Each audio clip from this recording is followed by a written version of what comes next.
Kak Wani, tengok ni. Apro Sugi tengah buat sale lah ni. Alah, banyak pula tu. Jom kita masuk. Hai korang, nak singgah mana tu? Hari ni Kak Wani nak buat sale gimana pula ni? Hari ni aku nak buat pergi Alpro Sugi sebab dia tengah ada anniversary sale tau. Serius lah. Serius. Alpro Sugi ni apa beza dengan Alpro yang biasa? Oh, Alpro Sugi ni dia sama macam farmasi Alpro, tapi barang-barang dia semua kat sini import daripada Jepun. Puyo.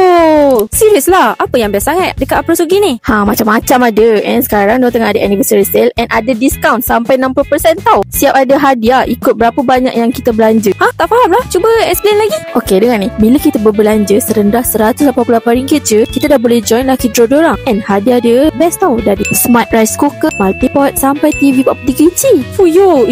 Kalau saya belanja lebih sikit, saya ada dapat apa-apa tak? Mestilah. Kalau berbelanja RM688, peluang untuk dapat free Swiss Thomas Queen Steamer Pot. Belanja lagi RM1,688 boleh dapat free electric cooker. RM2,688 boleh free pressure cooker. Banyaknya hadiah. Tapi ada lagi tak free gift lain? Mestilah ada. Kat sini kalau beli produk La Roche-Posay bernilai RM150, korang boleh dapat free gift mini luggage macam ni. Comel kan? And kalau purchase produk Preclad sampai RM500, boleh dapat Sugi limited edition tumbler ni. Fuyo, makin banyak shopping, makin banyaklah saya berpeluang untuk menang hadiah tu kan? Betul. And kalau kamu jadi Alpro member, kamu boleh check in hari-hari dekat mana-mana outlet Alpro Sugi untuk kumpul poin sehingga 2,000 poin. Kak Wani buat apa tu? Bukan-bukan je. Inilah health screening package.